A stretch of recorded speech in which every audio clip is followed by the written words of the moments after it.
Hey friends, it's about 4:15 in Tokyo and we have a 10-mile run, assuming my knee holds up. So every mile I'm going to chat with you about whatever I got on my mind, likely life in consulting versus my full-time job I had in surgical robotics. So pop on my head and let's get to work.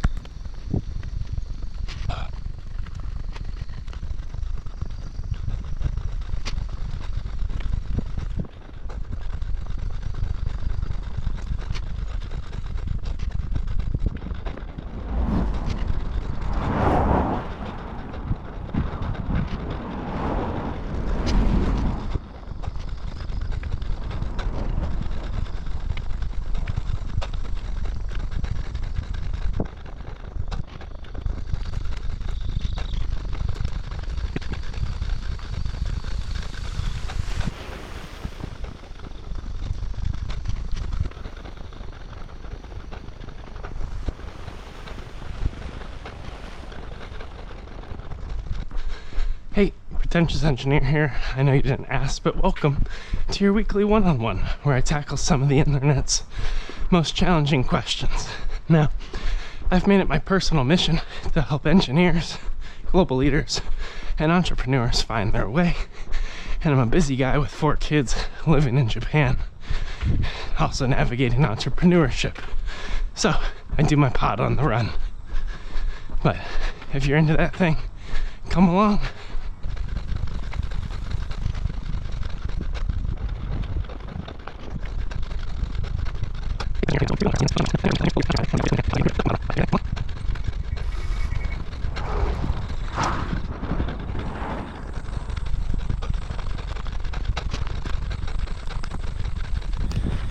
Hey friends, I know you can't see me, but I could kind of see you. Does that make any sense? Here, if I put it this way, you can catch it. No, I can't twist that way and run. Hi, it's mile 1. And you know what? It's going decent. My left knee's really gacked, so I'm trying to be very careful and aware of that from like a form, range of motion perspective. But I've been able to hit some stairs, both going up and going down, and haven't had problems. So we'll see. We'll see if we got 10 in us today. Now I know this run doesn't look very exciting because it's like pitch black outside. But we'll catch a sunrise. It's coming. Now way out there ahead of us, that is Kawasaki. Just giving you the lay of the land. Right now we're in Tokyo and there's a river between us and that city. So we're gonna run along this trail, cross this magnificent blue bridge that you can't see, run to Kawasaki, run along the river, coming the other way till we end up like right over there by that apartment, which again you can't see because we beat the sun this morning. So way to go us, 10 stars. But today for our discussion, I think I want to talk about some learnings I've had jumping into the consulting spaces from a decade in surgical robotics at Johnson & Johnson. And I will tell you, working for yourself, which isn't really true because you're working for your family, you're working for your clients, you're working through all the perceptions of judgment and rejection that you may navigate. So there's a lot of things you actually have to process as you take the jump from industry into entrepreneurship. But today I'd like to share some learnings from that journey. I don't know what those are yet because we're at 1.25 miles. I'm sweating, I'm breathing heavy. My knee's not 100%. And I got a lot on my mind. So what we're gonna do is I'll put you back on my head and I'll think of something inspirational to say. So let's get it. See you at mile 2.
my friend. Woo! 2 miles in. That one was a little quick. 12 minutes 46. I normally hang out around 14, so gotta breathe. I gotta calm down my pace. But hey, it's like 4:45 in the morning, so kudos to us being out here, taking care of ourselves, navigating the silence of our own thoughts. It's like one of the best, worst aspects of long runs. I don't listen to music. I just go out, suffer, and think. But here's your first inspiration on going out, starting your own thing. You're gonna face a lot of rejection, like an obnoxious amount of rejection. And if you have a low self-esteem, and I wouldn't have the audacity to say I have high self-esteem, but because I struggle with like imposter syndrome and stuff, but you'll realize very early on you cannot let an individual's response to what you offer impact your sense of self-worth. There are so many factors that dictate whether or not somebody is interested in what the value you can bring, that they have a compelling unmet need that you can serve, that they have the capacity to pay is another big part, as well as timing. Timing's a big piece. Sometimes they just weren't geared up for what you're offering today, and they need a couple days, weeks, or months. So in the beginning, you're gonna feel like you have a lot of irons in the fire, a lot of conversations moving with no fruit that's measurable. But then as soon as something clicks, it's really, really cool. I mean, there's two things I'm doing in parallel. The first is brand management packages, where my wife will work with me to understand the essence of who this client is from their digital footprint, whether it's looking at their LinkedIn, TED Talks, notes from my conversation with them. She'll pull together a proposed brand when it comes to colors, mission, vision, values, logo. We'll make different templates they can leverage for LinkedIn posting, PowerPoints, digital classes, verticals for TikTok and YouTube. And then we'll build them a custom wait list and funnel with a weekly email list. So that way, when they're generating views and engagement, they can actually funnel someone to it. And also kind of like hardware updates for a podcast. 1 second. Coming up on a friend. Here, look at the city.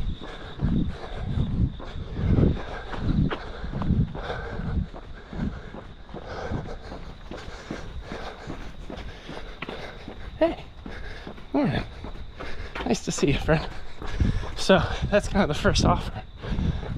And I've gone to multiple networking sessions. There's lots of people interested at it, but not at the right price point for me to really take them as far as I want to. Some people lack the grit and ability to actually partner in the work. There's a difference between people who want you to do everything for them and individuals who are willing to co-shape and co-build something compelling. Those are the ones I'm looking for. So for the last, 4 months, I've been chatting with people, pitching this, getting rejected. But then you find the right people, and I'm very close to closing one of those right people. It becomes very, very exciting. It's the same with our Skool community that we're kicking off to help engineers, global leaders, and entrepreneurs find their way. Like, I rolled out a wait list. I have 14 people on it right now, maybe 15 people. I'm gonna make offers to a subset of them for the initial launch. But, I have 12% conversion from those that see the landing page I made. That means 80 8% of people click away, get busy, jump to something else, not for them. You gotta be focused on getting that 12% and not get hung up with the 88% of people that don't need what you offer. And it's very hard.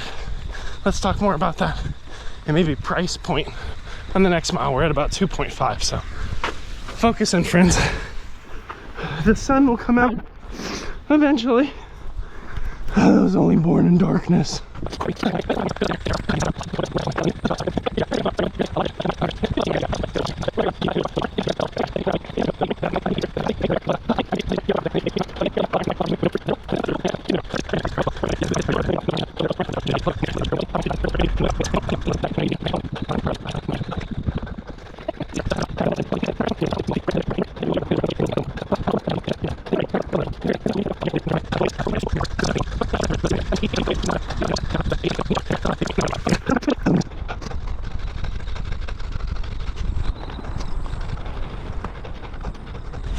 Alright friends, I know you still can't see me, it's like 4:55.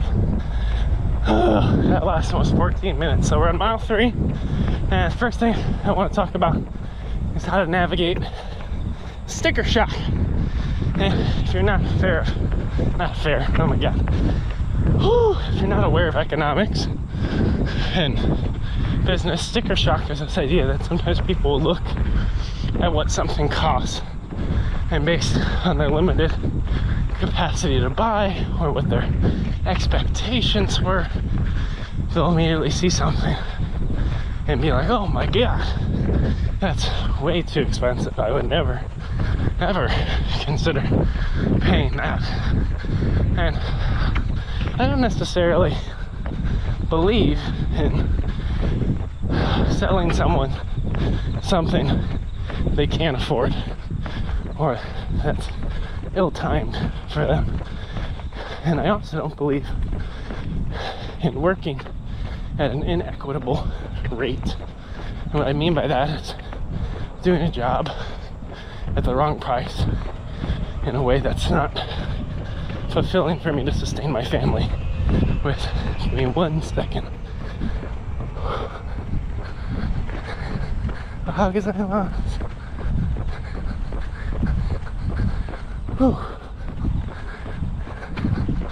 OG-son's out here walking backwards.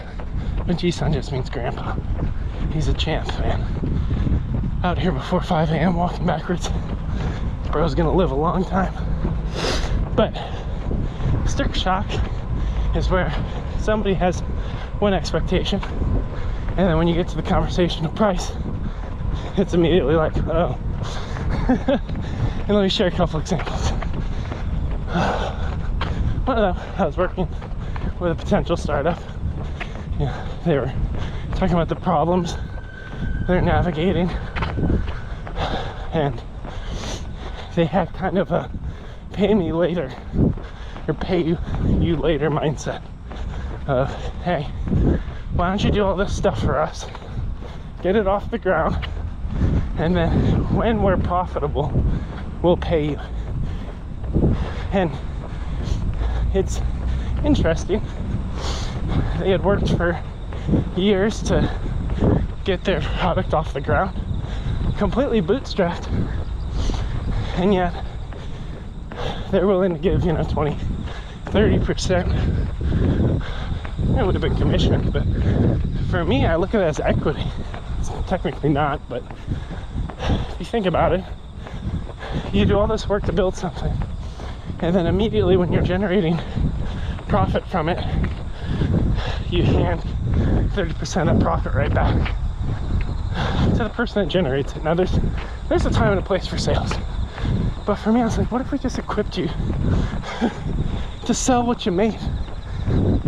And I don't want to build this infrastructure for you and equip you and then leech commission indefinitely off of what I build. So how do we structure this as initialization, right? I pitch that, and it resonates in part, but the right price point still isn't palatable So I spent the day thinking about it, kind of emailed them a nice pretty counter offer, and was like, all right, what if we stagger it over 3 installments? One's initialization, which is still a lot, still hard to come up with. The other one is when you reach an initial sales target, and the third one is when you reach a monthly recurring revenue target. All of a sudden, that became far, far more palatable. Still challenging. There's still a lot of work they had to do to figure out how to finagle the finances, but it caused them to have skin in the game. I got my first payment really quick, actually, and I've been supporting them longer than planned, hoping that we could actually see the fruit of the collaboration, and I can get those other 2 installments when they hit success. But part of it is just meeting someone in their sticker shock, and you still got to hold your line or walk. Like, I was ready to walk if necessary, but I genuinely wanted to work with them. They had a big problem, so I thought it could help. I had the same feedback on my Skool community from a couple people that were comping it or comparing it to what YouTubers charge for you to join their like Patreon at $5 a month. I was like, this isn't Patreon. This isn't what I'm building. This isn't where I'm gonna take people. So I set the price point in a way where I knew for the vast majority of people it wouldn't convert, because those aren't the people that I'm willing to sell at the season. Like, I need to find people with the desire and the capacity to pay. And then from there, if I can reach profitability with a smaller demographic, then you can scale and you can actually reduce price and make it more accessible. So inverting the model and starting with a pretty high standard of quality. At least that's how I'm navigating it. All right, let me pop you on my head. We'll get to the next thing.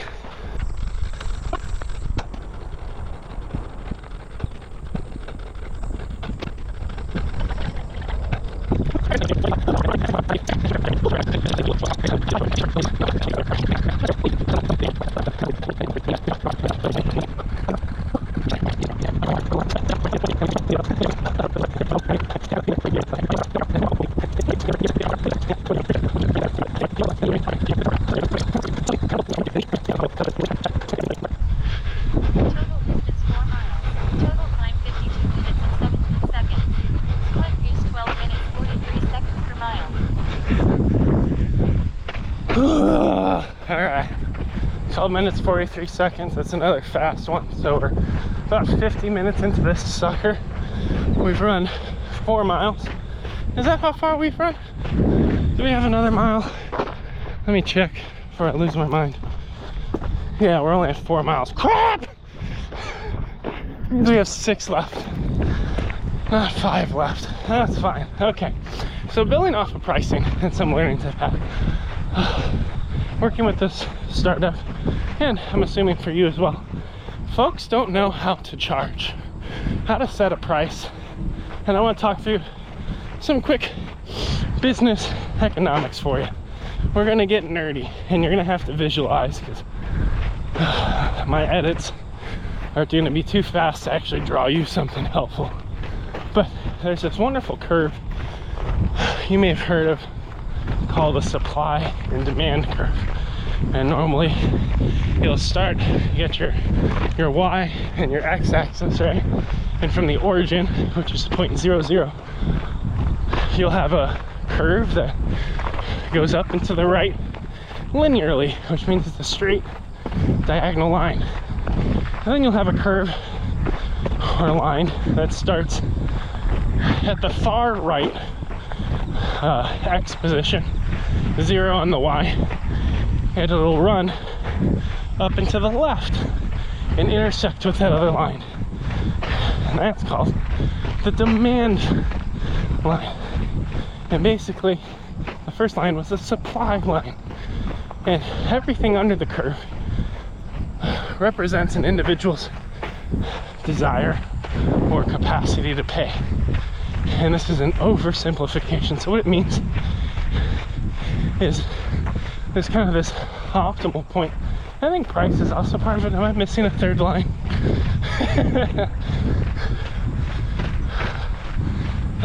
Is the y-axis price? Y might be price. I think y is price. Ah, shoot, I gotta look it back up. But anyway, the idea is everything under the curve shows at what price and supply an individual would be willing to buy. The higher the price, the lower the willingness to buy. The lower the price, the higher the willingness to buy. And from a supplier, there's various profitability associated with small and large volumes, as well as high and low price points. 1 second. But the problem with this curve is sometimes you'll see it approximated more curvy, like a normal distribution. And the reality is, you should picture it more like a camel with 3 humps. 1 second.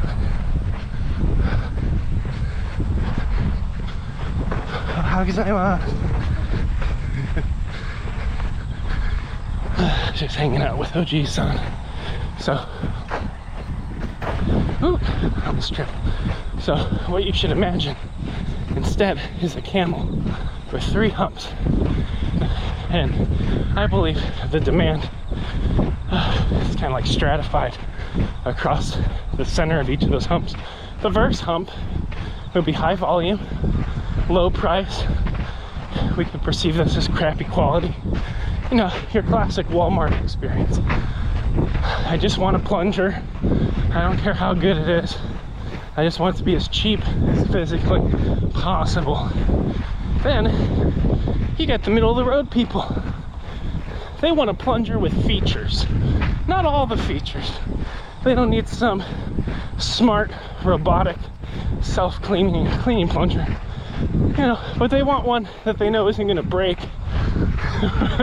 when there's something really nasty stuck in their toilet. Right? And they're willing to pay a bit more. And then they feel like they won when they buy that plunger. Those, I'm one of them, they're the Costco people.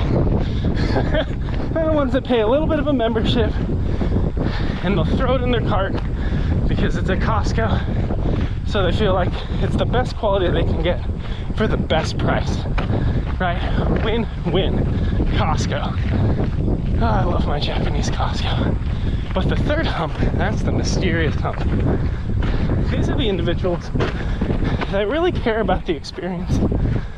Maybe they want to flex some wealth. Maybe they just don't feel money the same way other people feel. Maybe they're broke and just really irresponsible. Regardless, they want that space age technology in their plunger. They want it premium. And they're always going to drive to top tier. I get like this with music equipment. For me, I can tell the difference between bottom end, mid end, and upper end. And when it comes to a decision on an electric kit for drums or guitar, I know how it's going to feel in my hands. I know how it's going to sound. And for me, I have lower price sensitivity, which causes problems because I know the value of investing in it. So why did I share all this? Well, believe it or not, if you pay more for something, often you perceive it to be of higher quality or value. So I've been watching this awesome podcast called Skool Stories. And basically Skool is this great platform for people to gather a community, learn together, grow, you know, set a really good value proposition to your community. People join for free or they pay. And it's a great way to kind of take people to their next level. And 1 second. Okay, that was. All right. It's getting rough out here, almost 5 miles. sun's starting to come up. We've been on our legs a while. What the frick? But anyway, I've been following this podcast called Skool Stories, and different individuals who have won the Skool games, which means they had the highest monthly recurring revenue out of their peers. You can only win once, by the way, but they share their stories, how they built their community, tips and tricks once they've decided. And prior to launching my community, and still, I binge it. I watch it every time I cook dinner because I want to understand what individuals are doing, what systems work, and what would work in my respective context. How do I price my community, right? In a way where it's a really interesting business that can provide a lot of value to members who join, that can kind of help them secure their next best opportunity. And it's scalable to me. And one of the first things, maybe we'll talk about this at the next mile. Actually, let's talk about this at the next mile because we're almost there. So I'll hold you in suspense on how did I price my community the way I did and why. Let's go.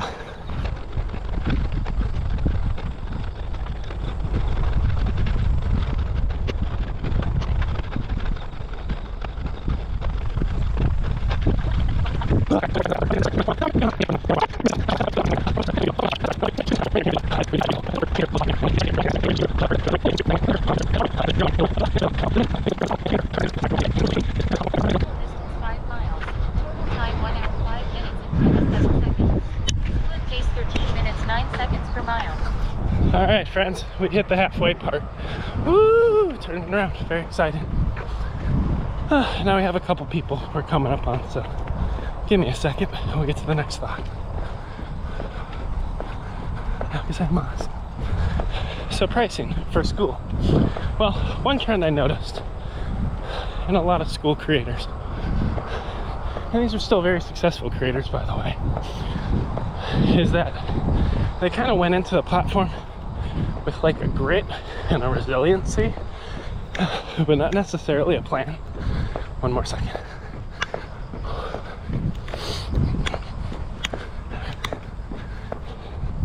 And I have a lot of respect for people who can just start, like immediately activate, figure it out, build it over time. A lot of times they started their community for free and they were just paying $100 a month to keep their little community going. And every month that hit their bank account, it's a motivation to figure it out.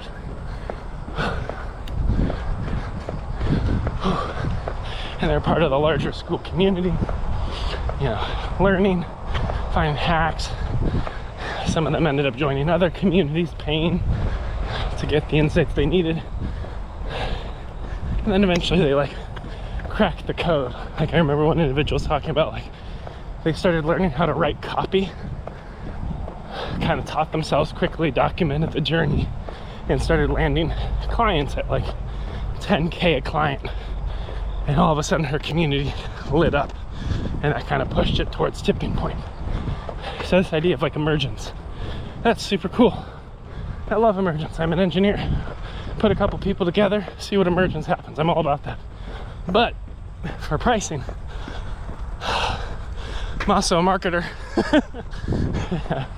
I worked in Japanese region for 3 years for Johnson & Johnson, connecting with surgeons, understanding the sweet spot between their unmet needs in surgery, where we could develop technology that was feasible to meet those unmet needs, and then having candid conversations. Candid is very important. About price point, their capacity to pay.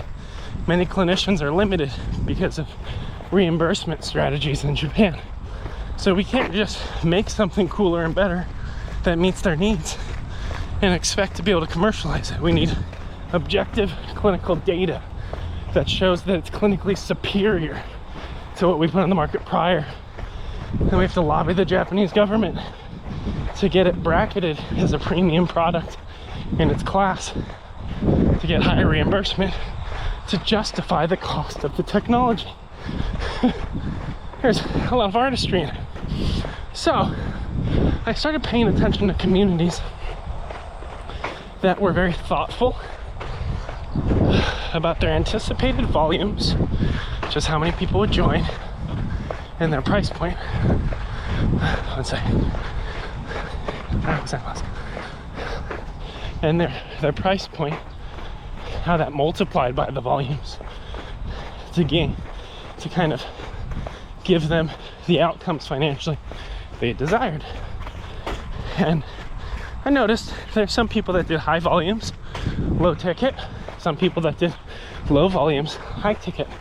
And you know what? Both of them won the Skool games, because there's different camels, different humps, right, on the curve I was talking about. And what I started to realize, like, I started talking with a lot of my friends from Johnson & Johnson, and I started pitching them this community that would help engineers, entrepreneurs, and global leaders find their way. And I started writing copy for it. I started drawing the pain points of engineering being disorienting and isolating and undefined.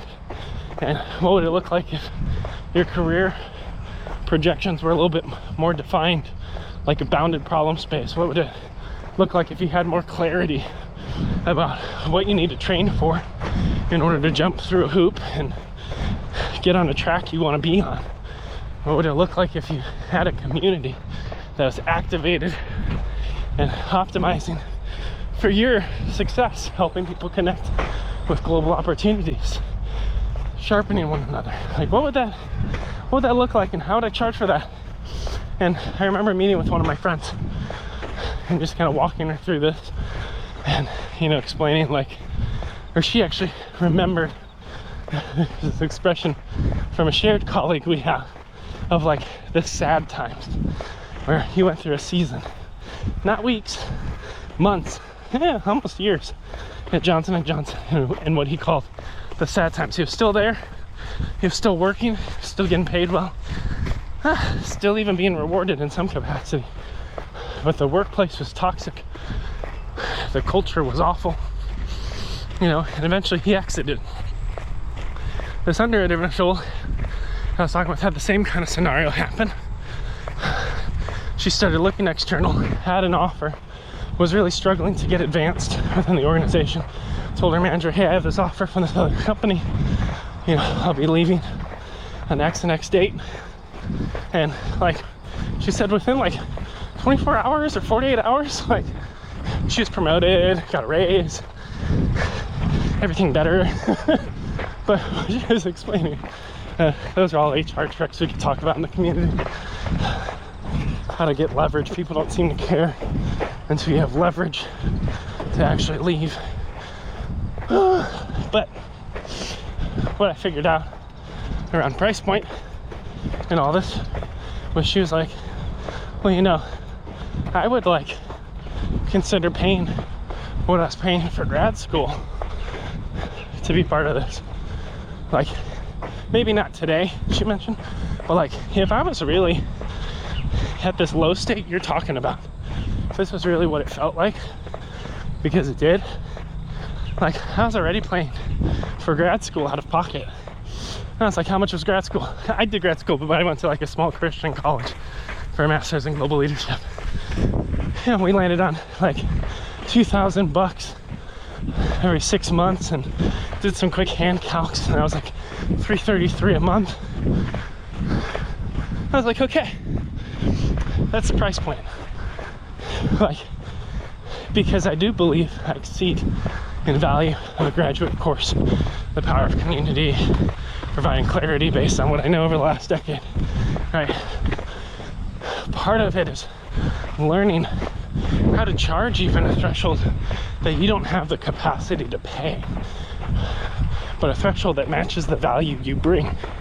It's really challenging psychologically, because as I looked over my career, being stuck, raising 1 kid, 2 kid, 3 kid, 4 kid, and not getting advanced, lateral move. I didn't have 333 to join a community to figure it out.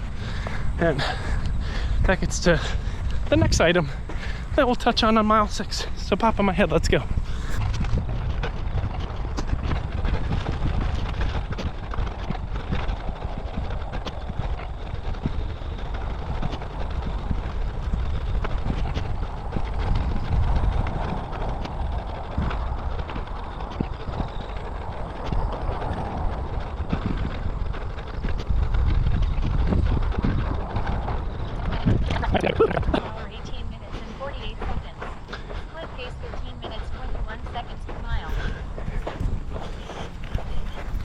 Woo! Alright, it's getting... No, you know what? It's not getting rough. I just gotta stay focused. My pace is getting more variable. That was like 13:20 or so. 6 miles out of 10. We're over halfway. This is always psychologically where I start to fall apart. It's like that third lap out of 4. Some miles 6 and 7 to 7.5 are always challenging.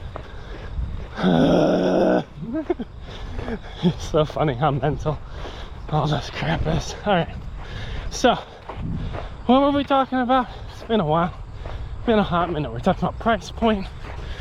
With Skool, I should have been more prepared. Should have thought about this. Oh, I remember.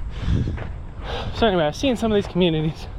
They're doing lower volume, higher price point, still hitting the profitability they desired. And what I liked about it, even though it was exclusion, because you're excluding potential members, is they're able to take that inner core deeper. 1 second.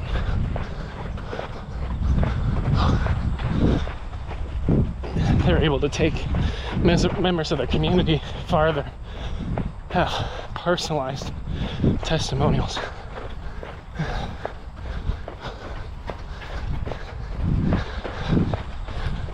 Folks are getting up, working it. Run your own pace, friends. I don't need to be them, I need to be me. But they're making the community more personalized. And I really liked that aspect of it. And there's one specific conversation. I have no idea who the person was. I think it was actually a random YouTube conversation between some dude and Chris Doe, where he was talking about how to build community. And honestly, I wasn't really paying attention to the vast majority of what this guy's saying. He's distracted cooking, taking care of crying kids, probably burning chicken or something. But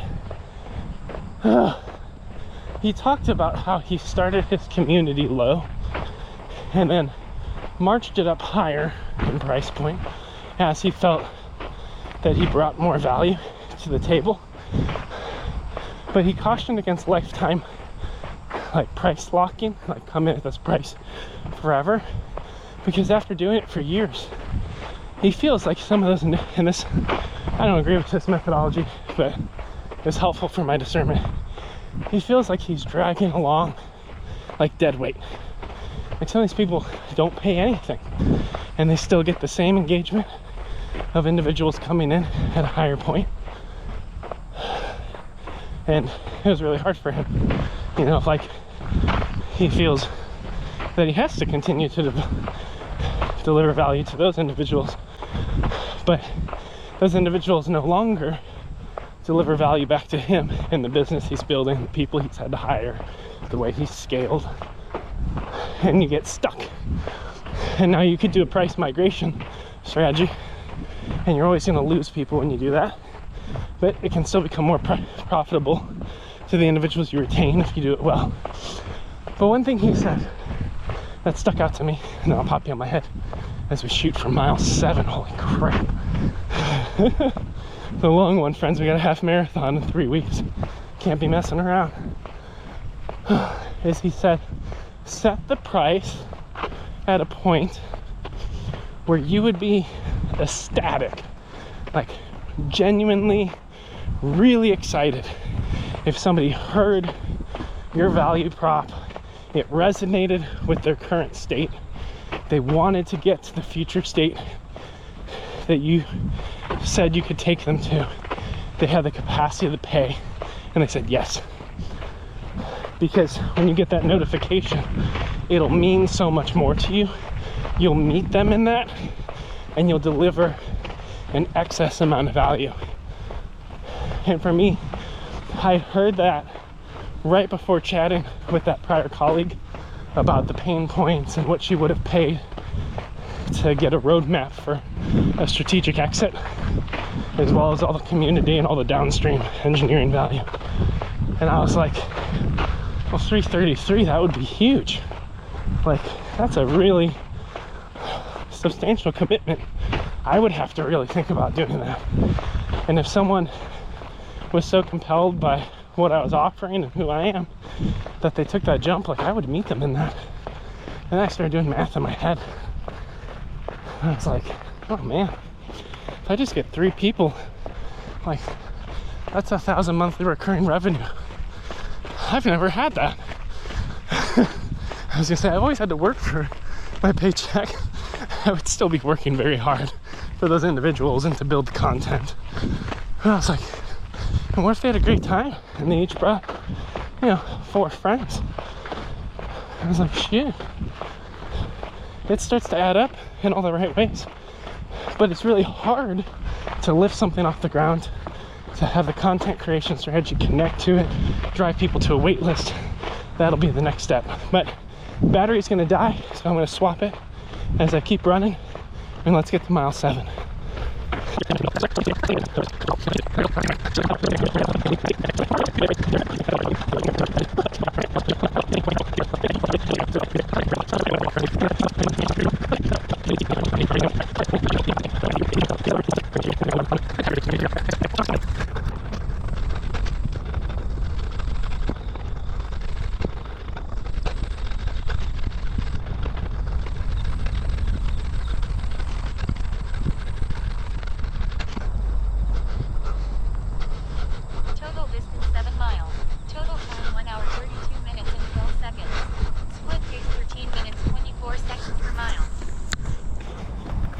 Alright, friends.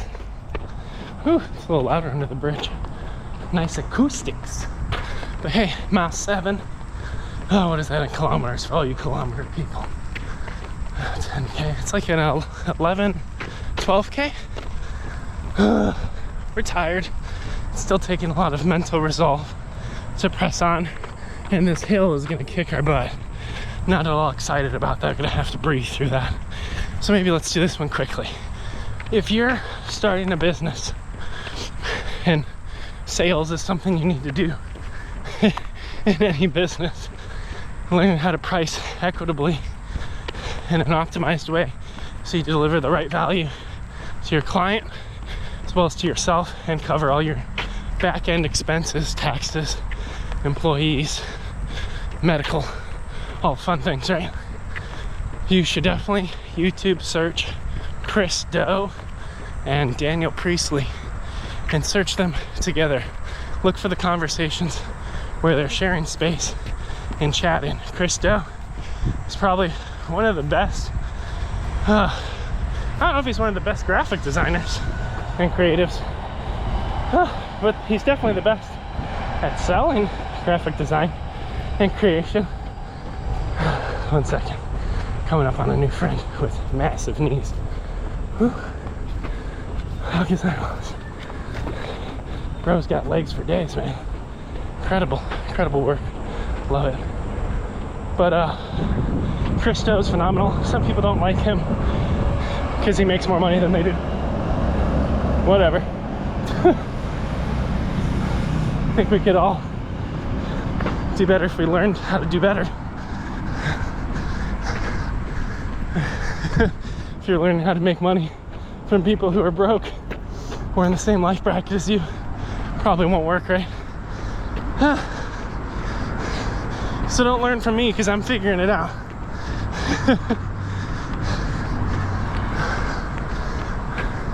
But if you want to do well as a content creator, build a massive community and get the views, yeah, you can learn from me. If you want to make robots, yeah, you can learn from me.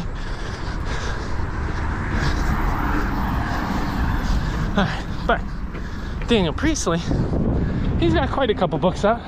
The one I would recommend starting with is Key Person of Influence. It's fantastic. It lays out a systematic roadmap of how to kind of center yourself within a strategic niche or industry as a key person of influence, so you get a disproportionate amount of leads and engagement, have more pricing control, and honestly, his roadmap to accomplish it, I don't agree with all of it, but the vast majority of it is very solid. But one of the products he's created is called Score app. I use it. Maybe I'll put an affiliate link in the description if I can remember how to start doing all that crap. I'm busy. But watch the two of these guys talk. It's incredible. And one of the main values that they discuss is the importance of making people wait. Now, we're used to quick service at places like McDonald's if it goes well. But if you want to charge McDonald's prices, serve as quick and low quality as possible. If you want to be able to be more selective with your clients, deliver maximum value, get top tier testimonials,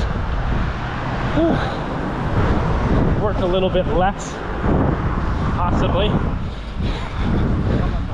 make them wait, drive them to a wait list, write it with really, really good copy, and then let people know how many people are on the wait list and what subset you're going to make offers to or serve. And when you make those offers, people feel like they win. They're willing to pay because you already know their capacity to pay. And it'll make people who wait a second round even more excited when they win.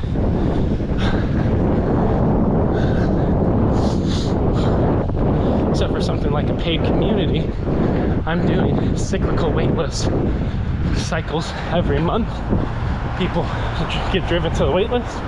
I let in a subset each month. People have to wait another month. But by being selective, I can vet every person who comes in. I can make sure they're going to jive with everyone else.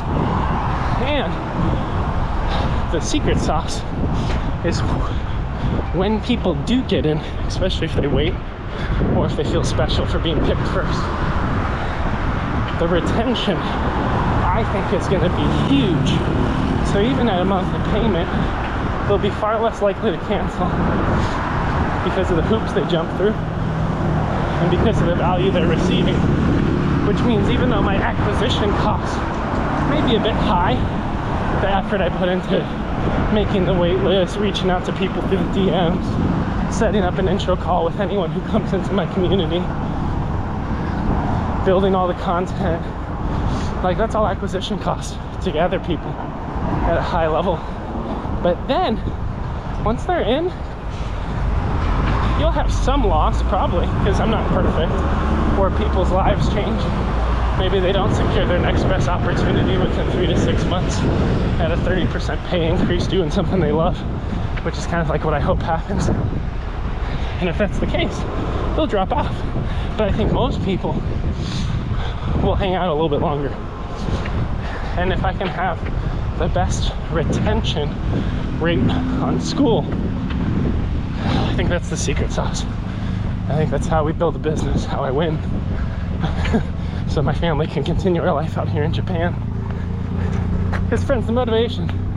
I just left J&J with no severance, pulled a $75,000 personal loan to float my kids' international schooling because I got 4 kids. We need to get to at least like 35K of just like pure cash to be able to secure a business manager visa in Japan. And my visa's expiring very much shortly.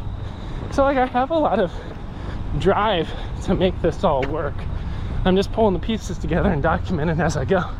But dude, this community is gonna celebrate when we hit it, when it works, when they're getting more than they paid for, and I can build a life out here for my family. It's gonna be cool. We're close. We launch in 2 days. Oh, I don't know when this will be posted.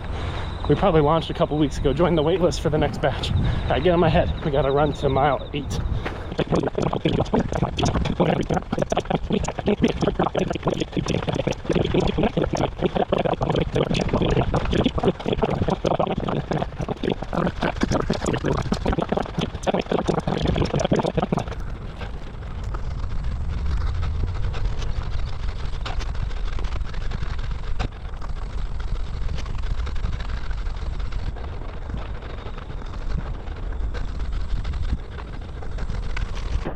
Alright, 8 miles. We're definitely in our head at this point. We're sore. We're uncomfy. We feel busy, like there's other crap I have to do. Why am I still out here slogging on this godforsaken trail? But it's pretty, and at least we get to have these wonderful, wonderful conversations, apparently about school and business. Who would have guessed it? Oh, 1 minute. I'm coming up on another friend. Obachan. Means like, it's a cute way of saying grandma. 1 second.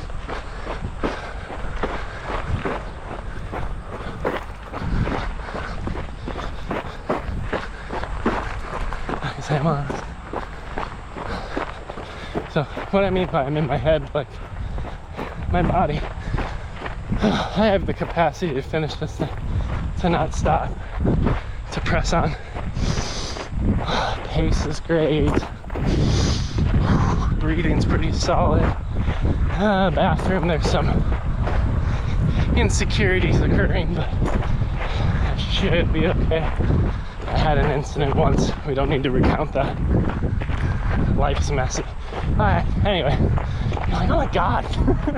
But another learning as I've been getting this stuff off the ground is when you're creating products, digital products, for instance, Skool is a digital product. It's a paid community. It's my first digital product. You need to think about those 3 camel humps, and if it makes sense for you to have offerings in all of them. For instance, Johnson & Johnson, if you look at most of our like laparoscopic surgical business, so we make really precise instrumentation to create access to organs, to cut through various tissues, so you put you back together.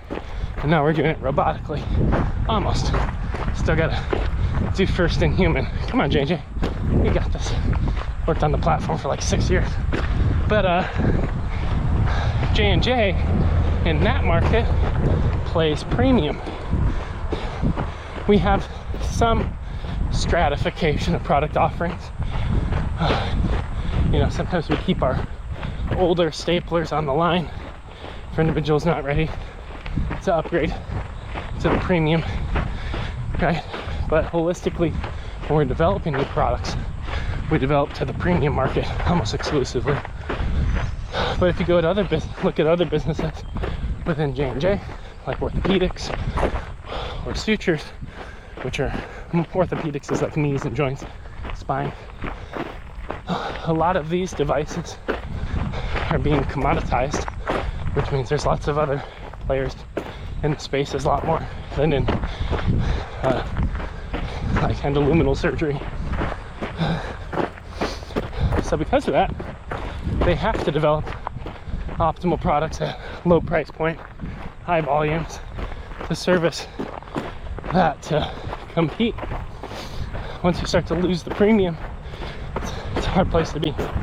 Anyway, the reason I share that, when I started looking at what I'm doing, you know, I do a live stream once a week, make 7 to 14 pieces of short form video content per week, putting out 1 to 4 videos long form per week, doing about 3 to 5 posts on LinkedIn per week, right? And then we have this paid community, which is at more of a premium price point. I was like, well, what do I do on a different hump? And I read $1 Million Weekend by Noah Kagan. 10 out of 10 recommend.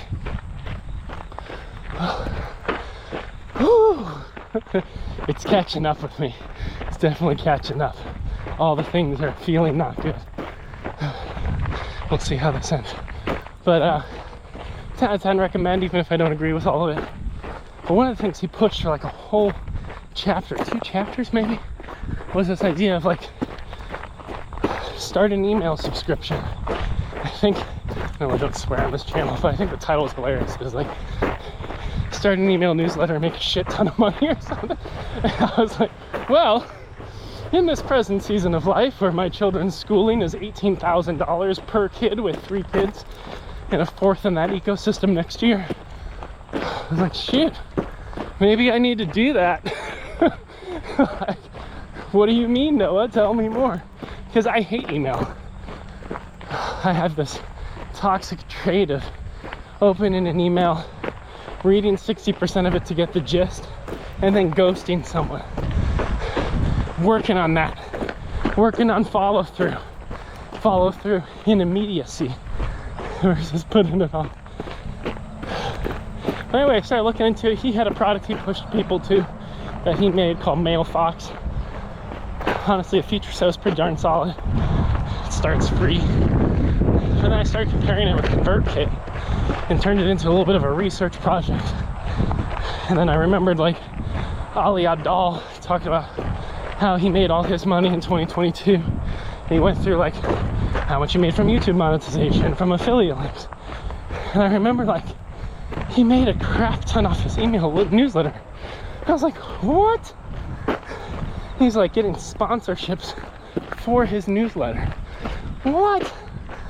I was like, maybe I need to write an email. He talked about how hard it was on Sundays, you know, even when he was tired, to still find the motivation to do it, to write it, to put it out, and to jump back to work on Monday, and to just be consistent with it. But then you see the fruit of him doing that, probably over 100 newsletters, right? So all this was kind of the activation energy I needed to give it a serious look. And I'll tell you, like, I've had 2 prior VPs that I worked for engage my newsletter. They're at the top of, one's out at Edwards making like heart implants and stuff. The other one's doing consulting for MedTech startups. You know, so they're reading what I'm writing, which is incredible. And what I realized is if you frame an email newsletter as a product of providing maximum value in every email, it's not spam, it's not an advertisement, at least how I structure it. It may point to things, but like, if you could actually create an email that's enriching because there's so much spam and because work is so stressful, if your email becomes a delight every week for people to navigate and helps them, then that's the middle or camel hump of your product portfolio. Maybe even the high volume, low cost one, right? There's zero cost to them. They just have to open and read it. It's time. It's 8 minutes once a week. But people have to sit in your presence for hours sometimes, digitally, before they're ready to move forward with a various service. So let's see if Noah's right. And if you haven't subscribed to Sunday Sips, best email you'll get all week, guaranteed, or your money back, which is 0. All right, pop on my head. Let's get to mile 9.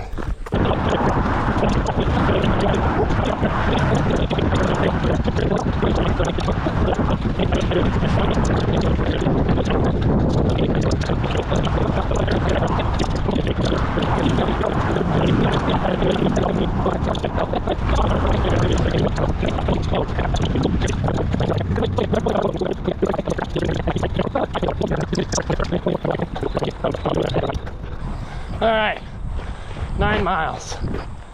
I'm like, we got one more. Can I just walk home? Can we be done? It's like, we'll be done faster if we just keep running. But I don't want to. Why are we here? Why are we talking?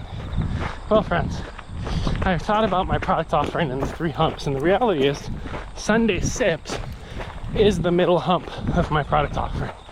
Not everybody is going to actually click and subscribe to the newsletter. Definitely not everybody's going to open every email. They're not going to read every email. And they're not going to watch the videos I point to in the email or follow the call to action to a wait list for Skool and join Skool, right? So it's like, it's in the middle. There's some effort associated with going out and getting it, as minimal as it is compared to the, 3-4 hours I worked on drafting that sucker last night. Still gotta polish it this morning. It's gotta be nice. But give me 1 second, we're coming up on a friend with a dog.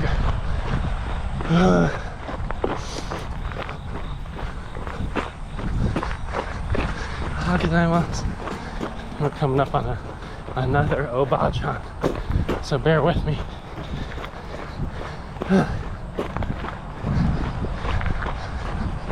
Ohagazaimasu. I like the ones that smile at me. It's great. Some Japanese kind of are stoic and stay in their lane. Others are warm. Part of the reason is I have this big stick figure on my chest, and I'm 300 pounds, 6'3", and white. So I stick out a little bit. It's a circus. But what I wanted to share is that my first camel hump, and this is the most deceptive. It's not deceptive. It's just content. Every video I make and put out for free into the ethos still represents a choice someone has to make. Whether or not they click it, whether they view it, whether they comment, like, engage on it. Because every one that they do puts them in greater proximity with me.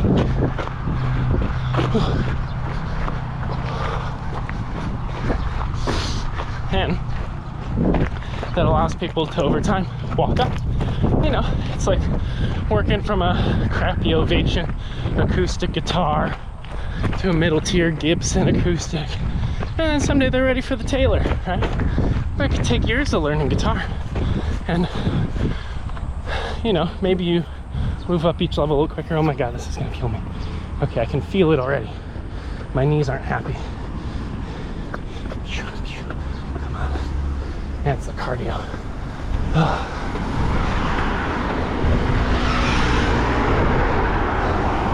Come on. The downhill, I'm gonna feel that too. It's the first time we've stopped at all. Let's see if it's enough to totally derail us or not.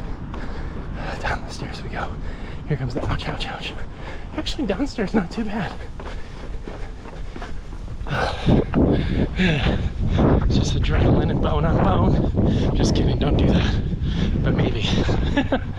But, like, in my wait list for the Skool community, one of the questions I talk about is like, I recognize not everyone can afford the price point of what I'm putting together. And there's a lot of people that still need help, that still need to hear the things I'm talking about. Give me 1 second.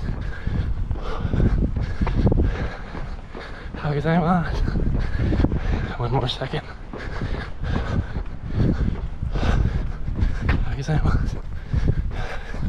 There's folks that still need to hear what I'm talking about that could still benefit from the courses. So one of the things I share on the wait list is that every course I put together on a topic, for instance, the first topic is how to say goodbye, like how to make a strategic exit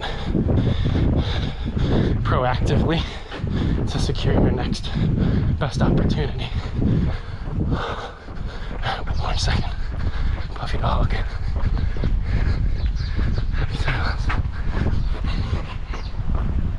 Ooh, we're fading. We're about 9.5 miles. We're deceptively close, but I want to stop.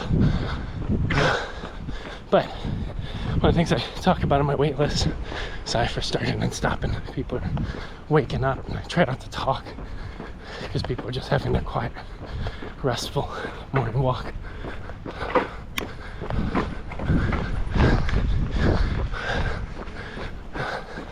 Is that I want to make this content as accessible as possible to my wider digital audience, digital community.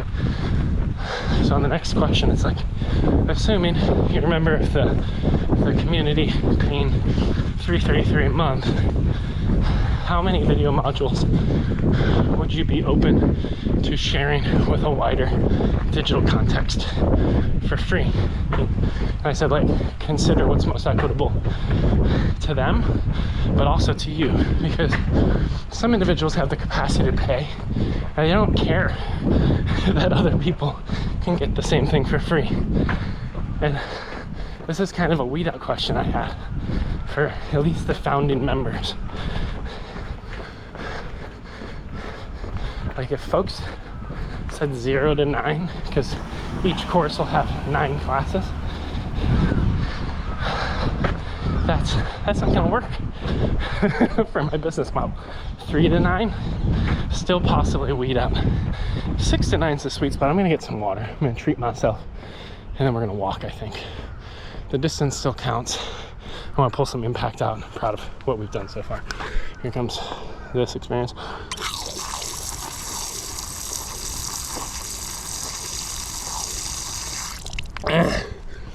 Disgusting. Sorry, that just too much air.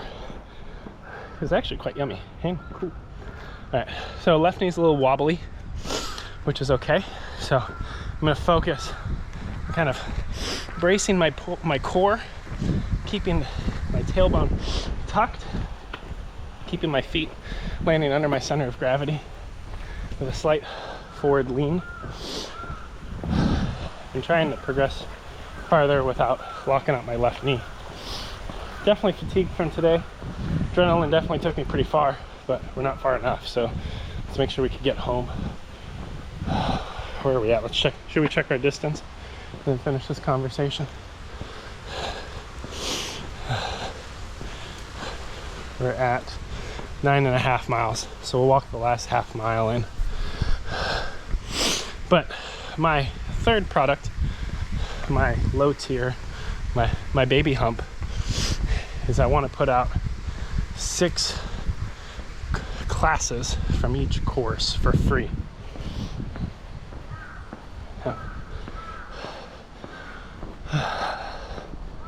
And each course is roughly 15 to 20 minutes, typically 20 minutes, which means that I'm putting out 2 hours of value for free.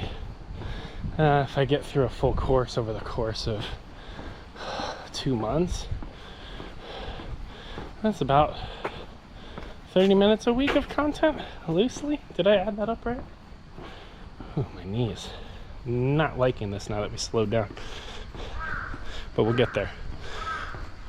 But then, that way people can watch episode 1, or day 1, day 2, day 3, day 4, day 5, day 6, and then be like, oh, well, at least I can subscribe to Sunday Sips. And maybe they'll hear a tidbit about day 7, day 8, day 9. And then some individuals will cross into it. I'm sure someday if I grow large enough, people will bootleg it. That's fine. If you put in the work to torrent my content, I'm not offended. Do what you gotta do. But that's kind of how I have products across 3 different spectrums. Everything's a product. Every video is a lead to take somebody to both their next best, but then also for them to come in greater proximity with the essence of who you are. And a subset of those individuals will go even deeper, even farther with you, and eventually convert to whatever products you sell. You know, maybe you want to make cool t-shirts. Cool. You don't have to do digital products and community. There's so many different things you can do with an audience. It's awesome. All right, pop on my head. We're gonna walk out this last 0.4 miles. We got some stairs of doom, and then final thoughts.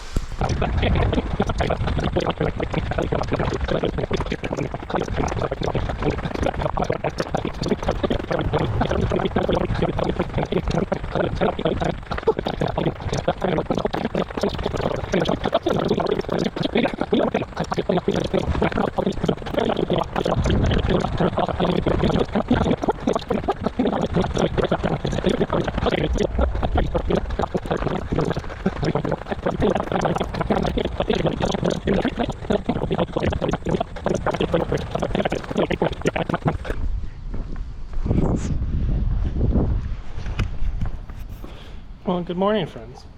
It's about 6:35, 6:40 in the morning. We're at 9.98 miles, trailing Hobachan with her cute little Inu, little doggy. But yeah, we did it. I'm quite pleased. I didn't think we'd be able to make that distance with the knee. Definitely didn't think I'd wake up on time because I was up late working on the Sunday Sips newsletter. So I gotta figure out how to time that out a little better. But with 4 kids, it might be a bit messy. that was a good one. Hope you learned something. Hopefully it's interesting. Now, I would never, pretend to have all the answers in life. I don't. I'm just figuring stuff out just like you are. But I do find that it's helpful if I can share everything. One sec. Ohayou gozaimasu. Kawaii. Yeah. There we go. But I do. It's a cute dog. Kawaii just means cute. Total distance 10 miles. Yeah. Total time 2 hours 18 minutes and 21 seconds. Nice. Split pace 18 minutes 37 seconds per mile. Whew. Yeah, the last one was slow because we walked half of it. The water took me out. But I was like, you know what? It became a treat yourself moment. But if you're treating yourself after 9.4 miles, good on you, mate. So yeah, I wouldn't subscribe to have all the answers. I don't think anybody does. But 1 second. Yeah, I can finish my conversation. But I will say that in my entrepreneurial journey, taking the jump from J&J, figuring things out for my family, it's been a mad scramble of seeking wisdom from books, videos, podcasts, anecdotal conversations with folks.